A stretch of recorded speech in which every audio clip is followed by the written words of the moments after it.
acest proiect deoarece l-am văzut ca pe o oportunitate imensă de a învăța lucruri noi, de a vizita o țară cu o cultură extraordinară și, de ce nu, ca o șansă, pur și simplu ca la dosar, la CV.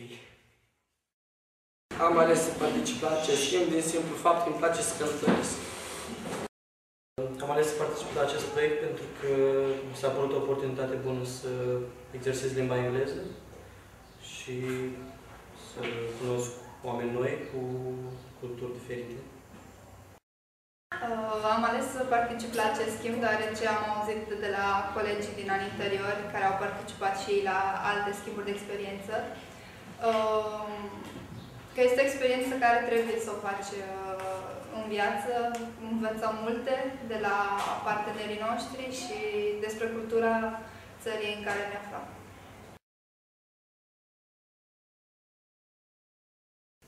Cea mai frumoasă amintire a fost atunci când am petrecut ultima seară în Elveția, împreună cu elvețienii, și am stat la masă cu toții și au fost niște clipe mai speciale. Cred că amintirea cea mai frumoasă a fost experiența în sine, tot proiectul. Pentru că am avut ocazia să fac lucruri pe care în România poate nu pot să le fac în fiecare zi. Cea mai frumoasă amintire a fost strada Beler, bulevardul lor principal, cu magazine și tot felul, și spitalul. Amintirea a fost la fabrica de ciocolată. A fost așa de frumos și cel mai mult mi-a plăcut că la sfârșitul turului ne-au lăsat să degustăm, erau cam de aici, așa, până acolo, aproape 4 metri, o masă așa de 4 metri, plină cu ciocolată gratis. Și am mâncat din fiecare ciocolată și a doua cea mai frumoasă amintire a fost la sfârșit, în ultima noapte, când am stat cu Estel și ne-am scris pe mână, ne-am tatuat vodcă. Atâta. Amintirea a fost atunci când familia gazdă m-a dus la o onomastică a unei persoane din familia lor și m-am simțit foarte stânjenit deoarece nu cunoșteam pe nimeni, toată lumea vorbea franceză, erau foarte mulți bătrâni și mă simțeam singur. Amintirea a fost a doua seară când mi-am pierdut bani într-un mall din Elveția.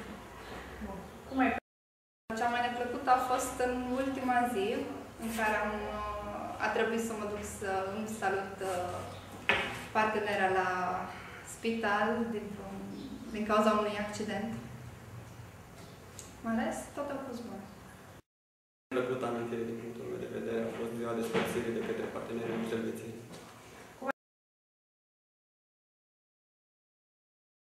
A fost foarte ok, părinții au fost foarte de treabă, mereu își făceau griji dacă am mâncat sau dacă sunt bine, dacă mă simt bine, dacă mai am nevoie de ceva, tot timpul mă întrebau dacă vreau ceva. Era ok. În familia gazdă m-am simțit foarte bine. M-am simțit ca acasă. M-am bucurat foarte mult că părinții vorbeau la rândul lor limbi străine, mai ales mama, care vorbea și spaniolă, și portugheză, și engleză. Deci a fost super. Am avut niște momente foarte plăcute, fiind niște oameni foarte civilizați și înstăriți și timpul meu acolo a fost grozav, în familia lor. Părinții nu știau foarte bine engleză, deci se înțelegeau cam tarzanește. La mine a fost mai ușor și plus că mama ei era mai tânără și tatăl la fel și a fost frumos. La sfârșit au și plâns când am plecat, ca să-mi arate cât de mult mă iubesc. În momentul în care au venit ei în România, cred că a fost una greșită, deoarece îmi părea un tip plictisit și fără chef de viață, ceea ce și-a recâștigat încrederea în ochii mei în excursia mea în Elveția.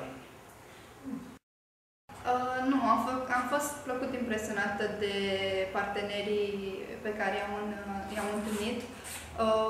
Mă așteptam să fie ceva mai reci, nu foarte comunicativ și să nu aibă impresie foarte bună despre noi, adică să nu fie deschiși cu noi.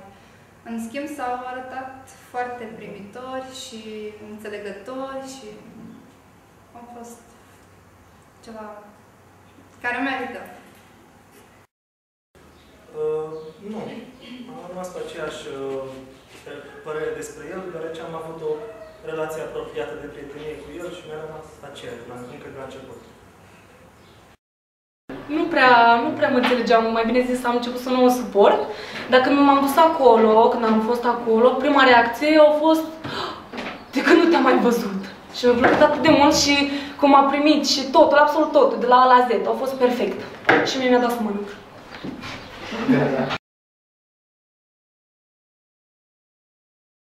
Colegii români a fost una foarte ok, ne-am distrat, am făcut diverse activități împreună, am ieșit în oraș, a fost totul foarte bine. Colegii români au avut o relație plăcută, am ieșit destul de des în oraș, cred că am format niște legături care vor rămâne peste mulți ani. Relația colegii români, din punctul meu de vedere, a fost ok, deși ca bine mi-am dat seama că ar trebui să fiu mai comunicativ. Bine, cum să mă înțeleg, doar îi cunoșteam înainte, câțiva dintre ei au fost și cu mine generală, deci n-am avut nicio problemă. Mă mai scriau câteodată, dar am trecut peste.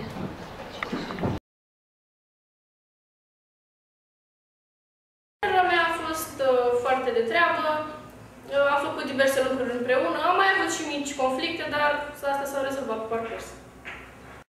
Elvețienii, tot la fel, consider că a fost foarte ok cu toți, sper și ei simtă la fel de nou cum simt și eu. Probabil aș fi putut să comunic mai mult cu unii dintre ei, am avut ocazia să vorbesc chiar cu fiecare în parte, să ne cunoaștem mai bine. Dacă puteam să avem mai mult timp să-l petrecem împreună, probabil era mai bine. Relația mea cu partenerul a fost una foarte bună, deschisă, deși nu ne cunoșteam de foarte mult timp, parcă ne cunoșteam de foarte de ani. Nimic de reproșat și chiar în unele situații am făcut jocuri împreună, totul a derulat ok.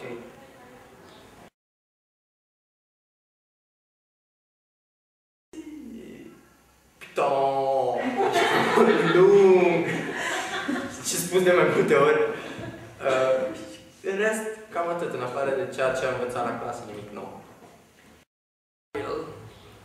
Și mersi pour leur pas. O expresie care trebuia să folosesc de foarte multe ori. Je ne parle pas français. Și putain, sale pute, fede. Chateau, bonsoir, pute, putain.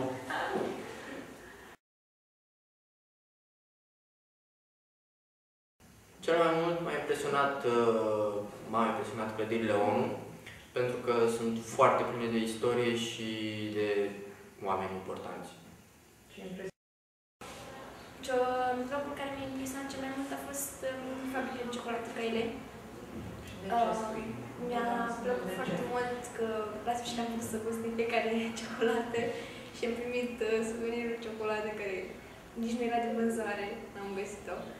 Și a fost foarte impresionant când am intrat în clădirea aia, în istoria Căile și ne-a povestit chiar am învățat un lucru nou, că Nestle era elvețian. Locul care m-a impresionat cel mai mult a fost banca UBS, dar și salul nou de la Geneva. Pentru că UBS este cea mai mare bancă din Elveția și în comparație cu cele românești este una extraordinară din toate punctele de vedere. Muzeul ceasului. Mai ales din cauza că pe mine mă pasionează ceasurile și au fost într-adevăr ceva nemaipomenit. M-a impresionat cel mai mult să nu mă făcut la Geneva, deoarece a fost ceva extraordinar pentru mine, fiind interesat în domeniul mașinilor.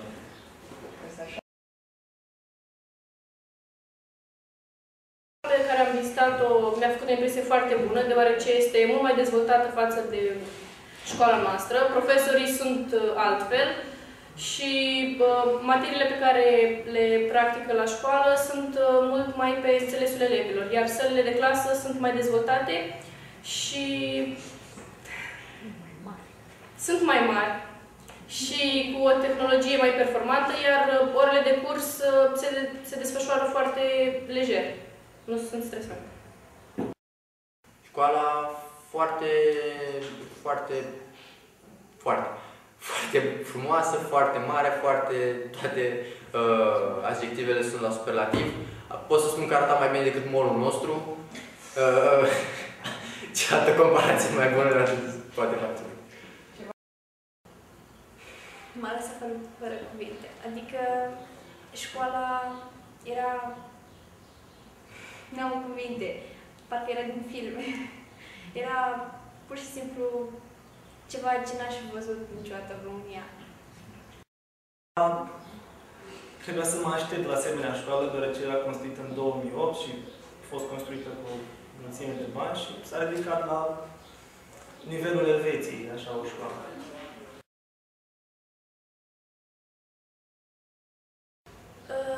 M-a ajutat să învăț mai bine să vorbesc engleză, să prind mai mult curaj în a mă exprima în limba engleză și asta m-a ajutat foarte mult și la BAC. Și chiar și franceza și spaniola, că am exersat-o cu partenera mea. Experiența mea a adus un vocabular mai bogat în limba engleză, o mai bogată cunoaștere a culturii internaționale europene. Mi-a adus câțiva prieteni care cred că o să-i păstrez o perioadă îndelungată de timp și mi-a crescut gradul de civilizație, dacă aș putea spune așa. În momentul petrecut acolo m-a civilizat mai mult. M-a învățat să-mi dezvolt limba engleză, m-a ajutat să pot să comunic mai bine cu o persoană de altă naționalitate. În acest proiect nu am pierdut nicio zi din schimbul de experiență, deoarece am luat ca exemplu un citat celebru și anume o zi în care nu am râs este o zi pierdută. Și cum orice cuvânt de mulțumire aduce o bucurie, mulțumesc tuturor celor care au făcut acest schimb de experiență, să fie unul plin de bucurie, tinerețe și voie bună.